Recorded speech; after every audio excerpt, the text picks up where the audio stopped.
Buenas tardes, licenciada. Hola, buenas tardes, hija, ¿cómo estás?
Licenciada, buenas tardes.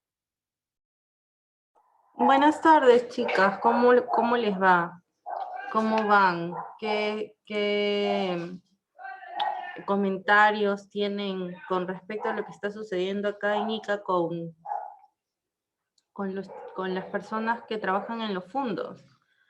Hay un paro desde el día de ayer, ¿cierto? Sé que muchos de ustedes también, bueno, trabajan o han trabajado. ¿Saben hasta cuándo va a ser el paro? Si ya mañana se reanudan las actividades. ¿Qué es lo que saben?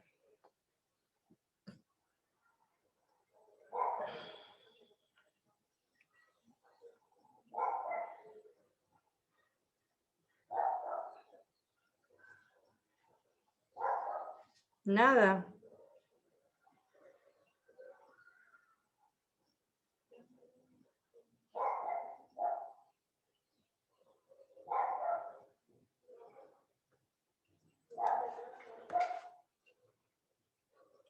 Hola, Lisbeth. Hola, Milagros.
Buenas tardes, licenciada. Buenas tardes, chicas, chicos, ¿cómo están?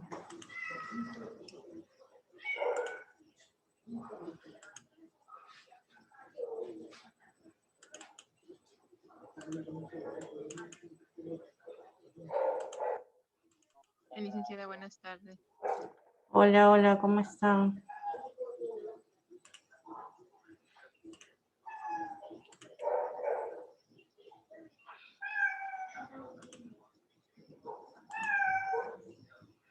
Bien, licenciada. Licenciada, ¿cómo sigue?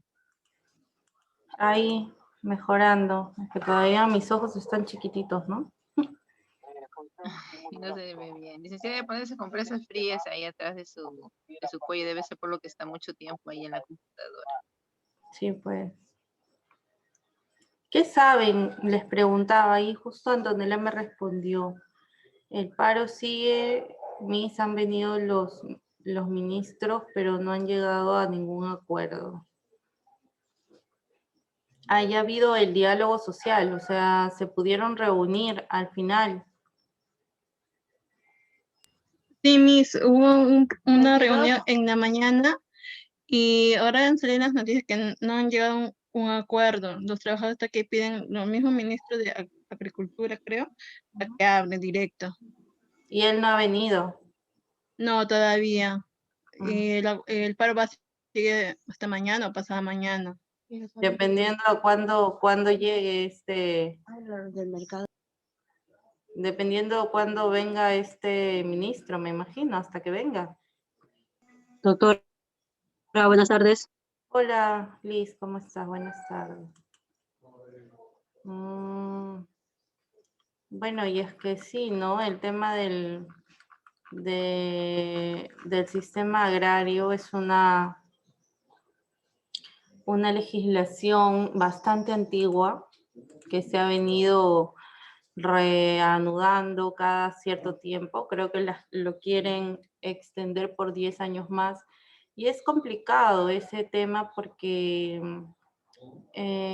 delimita mucho los beneficios laborales de los trabajadores del sistema agrario, ¿no? Son bien, bien limitados sus derechos, sus beneficios, sus compensaciones. Entonces, ojalá pues si puedan llegar a un acuerdo, ¿no? Por el bien de todos, porque está perjudicando mucho. No sé si ustedes han salido al centro, pero bueno, yo que vivo por aquí, por el centro, el día de ayer salí y toda la Panamericana está llena de camiones, ¿no? De buses. Hay gente, ¿no? Hay personas que han venido viajando del sur, del norte y ya llevan ahí en el bus 2 días. No tienen comida, muchos de ellos no tienen agua. Entonces, está complicando. Pues no tengo un tío, por ejemplo, que estaba viniendo de Trujillo y no ha podido pasar. Y justo hoy día en la mañana me comentaba mi tía que ya se había quedado sin alimento, ¿no? Y es bastante preocupante porque así como él, hay gente también que, ancianos, niños, ¿no? Y eso da pena. Yo una vez me quedé varada en La Oroya, en Ticlio, todavía en época de nevada, y fue horrible, 24 horas nada más que nos quedamos ahí, pero fue terrible, desesperante, muy, muy complicado, ¿no? Pese a que yo iba con mi mamá, mi papá, porque estaba mucho más joven todavía, y igual fue complicado, entonces yo me pongo en el lugar también de las personas pues no inocentes que, bueno, han salido en un mal momento, en una hora, en un día que no debían salir. ¿Qué pasó? Bueno, chicos y chicas, yo creo que somos puras chicas. Iniciamos la clase del día de hoy, sesión número 10. Ya, qué rápido se pasó el tiempo. Esta sesión de clase corresponde al inicio de lo que es seguridad y salud en el trabajo. ¿Ok? En la próxima clase, me parece, vamos a estudiar la norma. La clase del día de hoy, perdón, estoy confundiendo de sílabos. Como les enseño los dos cursos. A ver. Ah, sí. No, este es en legislación e inserción laboral. En legislación de salud estamos hoy día.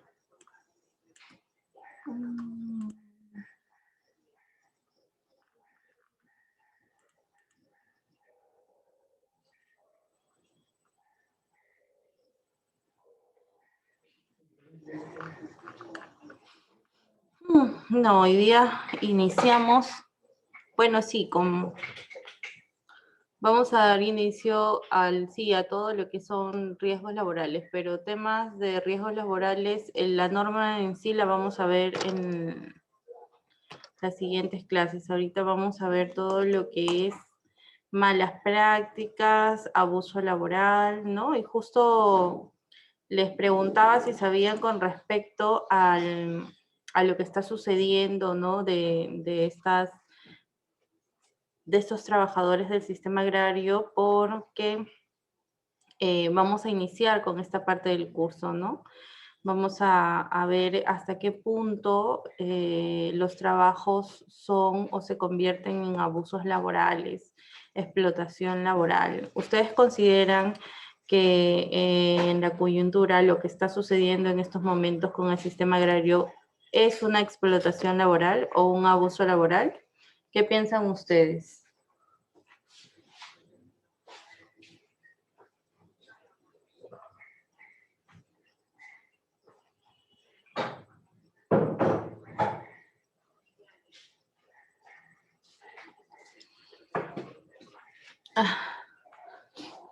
A ver, Mirelia Coronado, ¿qué piensas? ¿Consideras que lo que está sucediendo en la actualidad es abuso laboral, explotación laboral, o está bien o normal el trabajo asignado a las Em, personas? Licenciada, como yo no veo mucho lo que es la televisión, no estoy metida en esas cosas, pero sí escucho por medio de mi familia, ¿no? Que hablan y bueno, pienso que es un abuso, ¿no? Hacia ellos, ¿no? Es lo ¿Consideras que es un abuso? que podría decir, es un abuso, que ellos solamente están exigiendo sus derechos, ¿no? Yes. Muy bien. Y sí, yo he tenido alumnos anteriormente y conozco de personas que han trabajado en lo que son los fondos, ¿no? Y el tema es bastante fuerte, ¿no? Es un trabajo bastante fuerte, bastante agotador, se pasan muchas circunstancias que el empleador no prevé. Es más, sé de buena fuente que ahora por este tema de la pandemia han habido fiscalizaciones, ¿no? De SUNAFIL en estas entidades, encontrando pues no a gran parte del personal sin mascarilla y los mismos líderes, o creo que ahí les llaman capataces, por tratar de pasar esta fiscalización que ha sido de sorpresa, ¿no? Han hecho que entre ellos se presten las mascarillas. Imagínense el punto de negligencia al que se puede llegar con respecto a este tema, ¿no? Porque las mascarillas son indumentaria personalísima. El hecho de prestarte una mascarilla conlleva muchísimas cosas, entonces, y eso no se ha tenido en cuenta, ¿no? Básicamente lo que estas personas reclaman es que a ellos no los están tratando como seres humanos, sino como pequeñas máquinas que producen y producen y producen. Y el sistema laboral peruano no contempla un sistema de trabajo en donde se vea a las personas como máquinas, ¿no? Para eso, por ello justamente es que existe bastante normativa con respecto a temas laborales, nuestra Ley General de Trabajo, la Ley de Seguridad y Salud en el Trabajo, la Ley de Promoción del Empleo y muchas leyes que salvaguardan la integridad física, social, cultural de los trabajadores, ¿no? Y ellos son trabajadores. Si bien es cierto, trabajan bajo un sistema diferente, porque es un sistema que tiene una regulación distinta, pero su regulación comprende básicamente a los temas de beneficios y compensaciones, ¿me entiendes? La forma de hacer el pago, ¿no? Es diferente, se computa de manera diferente, se calcula de manera diferente, pero esto no significa que el comportamiento, las obligaciones de los empleadores sean diferentes, ¿no? Entonces esto es lo que justamente estas personas están tratando de hacer prevalecer sus derechos con respecto a lo que significa, ¿no? Esta explotación laboral que ellos consideran están sufriendo, ¿ok? Entonces, vamos a empezar con la clase del día de hoy. La clase del día de hoy corresponde a lo que son malas prácticas, ¿no?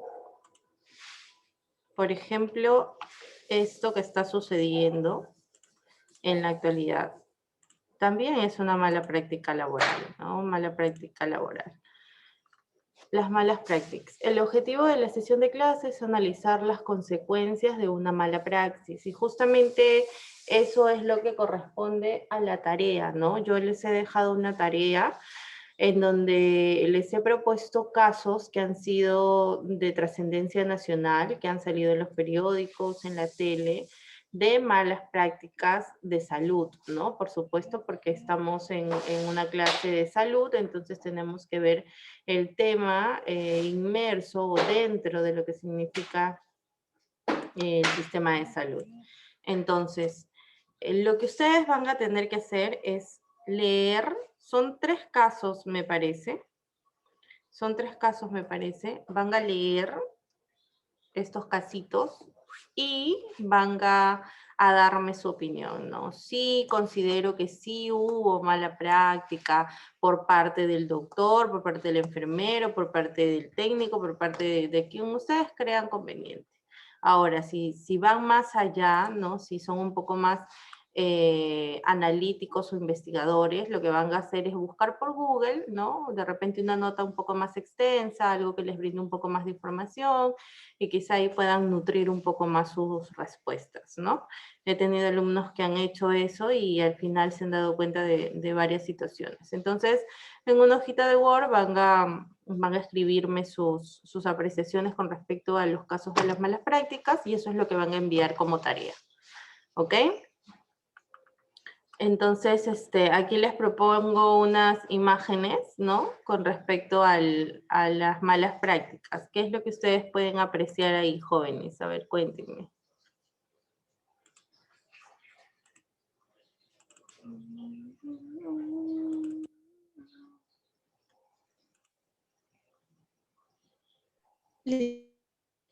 Licenciada, ¿Sí?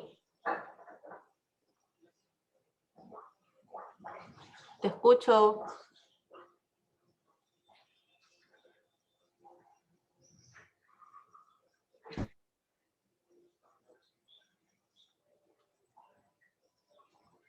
¿Quién me hablaba? ¿Alejandra, creo? ¿Quién me habló? Doctora, ¿puedo responderle? Sí, claro, listo, escucho. Veo que hay en las 3 imágenes las negligencias médicas que están ocurriendo, médicos que no saben lo que han hecho, por ejemplo, el médico que está con las interrogantes, abrió todo, pero no sabe qué es lo que va a sacar o qué es lo que va a poner. El de abajo igual está utilizando instrumentos no adecuados y el otro está adivinando qué es lo que le ha sacado y qué es lo que no le ha sacado. O sea, netamente negligencia. ¿Y tú, Son Liz, consideras que esto es parte de los dibujitos de una caricatura o crees o piensas o has visto que sucede en la vida real? No, sí, en la vida real. Tengo una tía que la operaron y le dio infección, pasando ya los 2 semanas, 3 semanas, dolores intensos, fiebre. Nadie La sabía fiebre por era qué. por la infección y no se sabía por qué era la fiebre. Y cuando le sacaron las placas, los rayos X, resulta que tenía un pedazo de gasa adentro, o sea, la habían cosido con gasa adentro, una Ay, gasa sucia. claro, Entonces la tuvieron que volver a operar, abrirle y hacerle una limpieza para poder salvarla, pues, ¿no? Porque estaba ya complicándose mucho. claro. Y no, Y hace poco también hubo un caso de un señor diabético que entró al hospital, el Revaliati, y su pierna, la pierna que supuestamente le tenían que amputar era la derecha y le amputaron la izquierda. eso fue trascendencia nacional, ¿no? Sí, sí, Sí, sí logré ver ese caso. Fue bastante triste porque la persona era una persona, como dices tú, diabética, que es muy difícil, pues, ¿no? Que una persona así se recupere de alguna operación. Qué triste, no, ¿no? y al final les quedó inválido porque sí o sí le tenían que cortar la que estaba mal, pues, ¿no? Porque iba a avanzar la gangrena y peor iba a ser. Qué feo. Muchas gracias, Liz. Así es. Como lo dice también su compañera, a ver, Alejandra Gómez en el chat. eh, y lo dice su compañera Portocarrero, Gómez, ¿no? Gómez. Así es.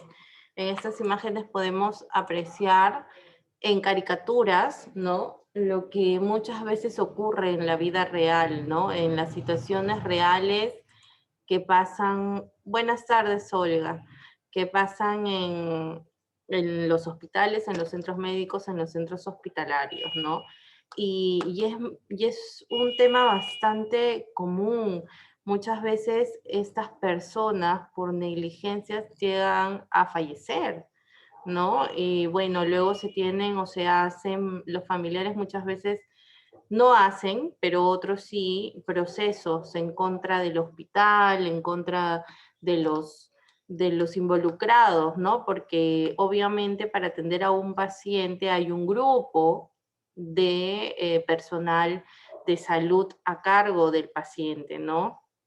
Entonces, de ahí se comienza pues no a desglosar el tema de las responsabilidades, el hecho de que se hayan cumplido con todos los protocolos establecidos para el bienestar de los pacientes, ¿no? Porque cuando un paciente ingresa a un centro hospitalario, ingresa con la finalidad de que lo mejoren, de que lo curen, de que lo salven, ¿no? Y muy por el contrario, hay algunos malos profesionales que no toman las previsiones necesarias para que esto ocurra, ¿ok? Y como bien lo ha dicho su compañera, ocurre en la vida real, ha pasado. Creo que cada día que vemos las noticias, siempre por ahí hay una noticia de negligencia médica terrible, ¿no? Por ejemplo, ahora en el tema de la pandemia, lo que se ha suscitado es que el personal de salud, bueno, ha estado sobresaturado definitivamente por los temas de COVID, pero a las personas que no tenían COVID y que iban por otras enfermedades, porque obviamente las otras enfermedades no se han detenido, han continuado, ¿no? Las personas que sufren de cáncer, las personas que sufren de insuficiencia renal y demás enfermedades. Han seguido yendo a los hospitales y han habido casos en los que no los han querido atender, ¿no? Y personas que han estado por dar a luz en la puerta del hospital, no los han dejado ingresar porque necesitan que se hagan su prueba de COVID primero para que puedan ingresar y tantas cosas, ¿no? Entonces, ¿hasta qué punto uno puede manejar el tema de las negligencias médicas, ¿no?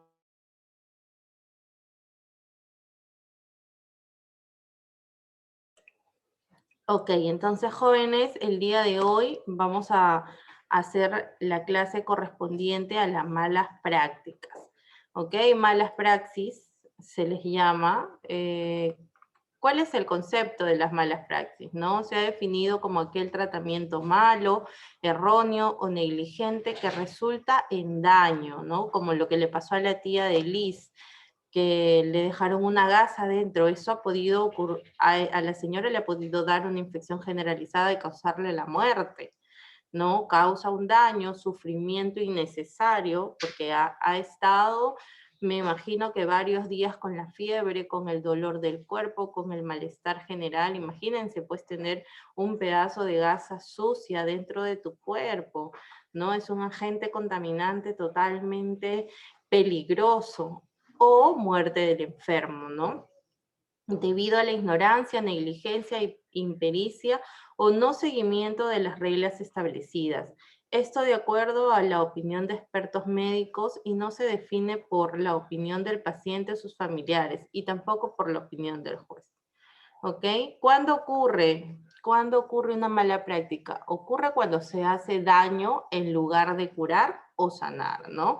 Que es lo que yo les comentaba al inicio, que uno va al hospital porque quiere curarse o sanarse y en vez de eso ocurre todo lo contrario, ¿no? Y empeoras por una mala práctica. El perjuicio puede ser identificable en el cuerpo o el daño puede estar referido a la salud del damnificado, ¿no? El profesional causa daño parcial o total, temporal o permanente por imprudencia, negligencia, impericia o inobservancia de los reglamentos o deberes apartándose de la norma legal. Muchas veces existen personal de salud que no toman en cuenta, ¿no? Por completo los protocolos, por completo todo el proceso que deben de seguir con respecto a un paciente, ¿no? Y esto puede desencadenar también en una mala práctica. Sus formas, que es lo que hablamos, ¿no? Y esto está normado, esto tiene consecuencias jurídicas penales, quiere decir que pueden convertirse en un delito penal que te traiga como consecuencia la pena privativa de libertad, dependiendo de la gravedad en la que hayas incurrido, ¿ok? Entonces, existen estos 4 tipos. La imprudencia, ¿qué significa la imprudencia? Es entendida como la falta de tacto, de mesura, de cautela, precaución, ¿no? Básicamente esa es la imprudencia, la falta de precaución, de prevenir cualquier tipo de contratiempo en lo que estás desarrollando. Discernimiento o buen juicio debidos por parte del profesional de salud.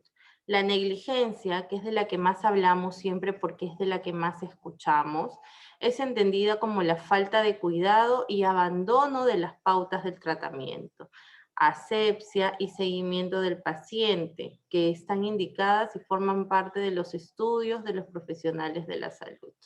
Así es, todos los protocolos. Yo he llevado casos de negligencia médica penales, ¿no? En donde he tenido que estudiar o leer muchísimo los protocolos que tienen el personal de salud para todo. Es decir, para poner una inyección hay todo un protocolo. Para hacer, bueno, se me ocurre la alimentación de un paciente, hay todo un protocolo, no es que simplemente voy a agarrar la comida y se la doy, no. Es bastante regulado y cuidado. Entonces, muchas veces por saltarse el personal de salud de ciertos protocolos es que incurren en lo que es la negligencia médica, ¿no? La impericia está genéricamente determinada por la insuficiencia de conocimientos o incapacidad para la atención del caso, que se presumen y se consideran adquiridos por la obtención del título profesional y el ejercicio de la profesión. Y esto sucede mucho, ¿no? Hay muchos profesionales, no solamente en el ámbito de la salud, sino en general, en todas las carreras, que no se sabe cómo, pero al final obtienen su título profesional, ¿no? Y luego en el desarrollo de su profesión es en donde se ve la falta de conocimiento que tienen estos profesionales con respecto a su carrera, ¿no? A su profesión, con respecto a lo que tienen que hacer ya en la práctica. Entonces, muchas veces por falta de conocimiento o por la incapacidad de no poder resolverlo porque no sabes cómo hacerlo, incurres en este tipo de casos que perjudican a tu paciente, ¿no? Y por último, la inobservancia de los reglamentos, que es el ejercicio de la medicina y las actividades de colaboración profesional de la salud en el orden nacional están regidos genéricamente. Y era lo que les comentaba al principio, todo el sistema de salud está regulado por muchísimas normas, y aparte de las normas existen muchos protocolos a seguir para la atención de los pacientes. Hay que ser bastante responsables en ese aspecto y leer mucho, empaparte mucho, si es que te vas a dedicar al sistema, de lleno al sistema de salud, ¿no? Por el contrario, ¿no? Y diferente u opuesto totalmente a lo que son las malas prácticas, están las buenas prácticas, ¿no? Que son las decisiones que se ajustan a las reglas y a las normas dictadas por los expertos, las actividades que satisfacen las expectativas de los pacientes, el cumplimiento de las exigencias de la ley, el no despilfarro de los recursos inútilmente, el no desvío de recursos en detrimento de necesidades de mayor prioridad, y la educación a los pacientes, colegas, enfermeros y a todos los que intervienen en el proceso de salud, ¿no? Es lo que tú, como profesional de salud, vas a realizar correctamente. Vas a cumplir con todos los protocolos establecidos, con las reglas, con las normas dictadas, con todo el reglamento y exigencias de las leyes. Entonces, de esta forma te vas a adecuar tu conducta a las buenas prácticas, ¿no? Y es así como se debe de manejar y se debe de llevar tu carrera profesional. Pero ¿qué pasa? Dice, una buena práctica ideal se contrapone a la buena práctica real, en la que la mayoría de los casos el mayor beneficio probable ocurre con un médico medianamente formado y responsable. Satisfacer las expectativas de los pacientes es quizás el elemento de mayor peso, ¿no? Para determinar si habrá o no querella, independientemente de la opinión de los expertos. Respecto a la situación, por lo tanto, la profilaxis del juicio de mala praxis, no de la mala praxis en sí, es la buena. ¿Qué quiere decir? Que muchas veces los pacientes no quedan totalmente satisfechos con su diagnóstico, ¿cierto? O, por ejemplo, un paciente llega al consultorio de alguno de ustedes y por más rehabilitación que le hagan, no van a conseguir pues que este paciente esté en un 100% al final del tratamiento, porque su complicación médica o su situación física pues no es bastante complicada, ¿no? Existen casos muy complicados. Entonces, lo importante es que ustedes desde el inicio evalúen bien la situación del paciente y puedan darle una orientación real de lo que está sucediendo, ¿no? Porque muchas veces los pacientes buscan lo ideal, ¿no? Que lo ideal es que yo salga caminando de aquí. Para eso vengo, para que ustedes me hagan caminar. Pero si esta persona tiene una condición médica que no lo va a dejar caminar, sería un error mío decirle, sí, yo con el tratamiento en 4 meses ya estás caminando. y pasan los 4 meses y no, pues no camina. Entonces, eso es algo que por ética ustedes tienen que aplicar dentro de sus buenas prácticas, ¿no? Dentro de sus buenas prácticas. Por ejemplo, en mi caso, a mí me llegan todos los días casos aquí a mi despacho, y unos más complicados que otros, con decirles que la Rosa de Guadalupe queda pequeñita con todos los casos que yo veo aquí, y me dicen, no, doctora, yo lo que quiero es que no lo metan a la cárcel. ¿Y cómo? ¿No? Después de haber analizado el tema y todo lo demás, mira, le digo, lo único que yo puedo hacer es lograr que si la pena privativa de libertad es de 20 años, él esté saliendo en un promedio de 8 a 10 años, ¿no? Pero no te puedo decir que siendo culpable, ¿no? Y teniendo tantas pruebas en contra, habiendo sido ya evaluadas y aprobadas, saneadas dentro del proceso, van a declararlo inocente al final del juicio. Yo no puedo hacer. Ay, no, pero es que a mí me han dicho que sí lo pueden sacar libre. Bueno, entonces lleva tu expediente donde el abogado que te haya dicho que sí lo puedes sacar libre y no hay ningún problema. Estamos en una democracia, vivimos en libertad, podemos elegir a quien mejor nos convenga que nos represente. No pasan ni 2 días y regresan, ¿no? Doctora, sí, por favor, ayúdeme. Es que es lo mejor. Nunca hagan, nunca le digan al paciente todo lo que él quiera escuchar.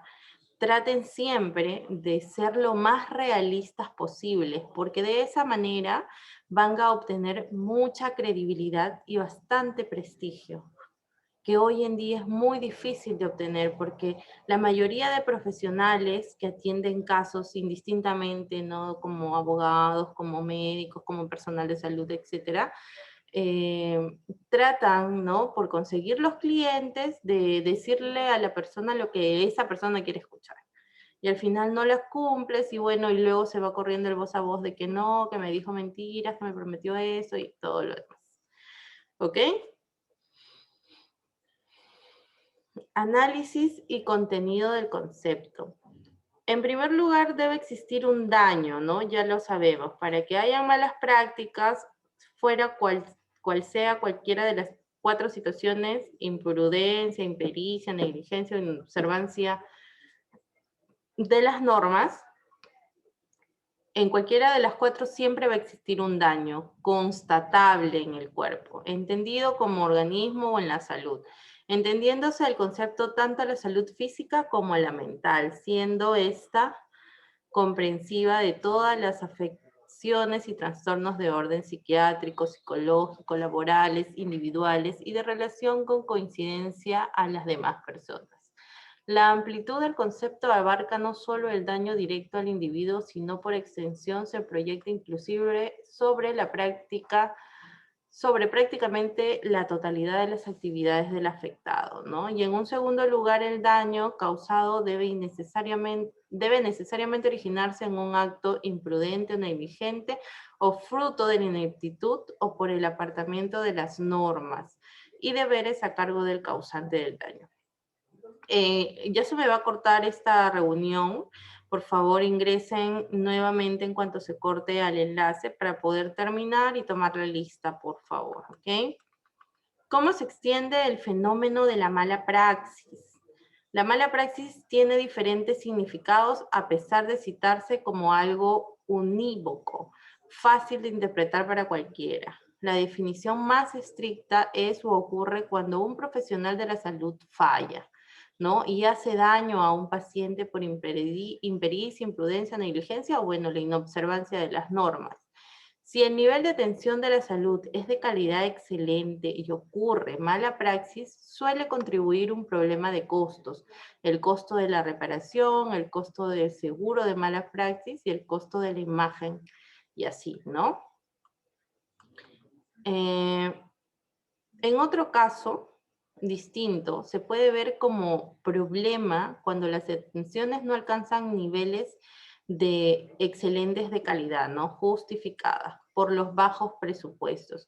Porque es una realidad, ¿no? En el país, no en todos los lugares del país existe la misma calidad de atención, los mismos equipos, la misma infraestructura del centro de salud o del centro hospitalario, no es igual en todos lados, ¿no? Entonces, esto muchas veces también conlleva a que el personal de salud no pueda realizar sus actividades en un 100% o como él mejor quisiera. Entonces, esto también, en estos casos hay carencias de elementos esenciales y desatención que justifica la indignación del personal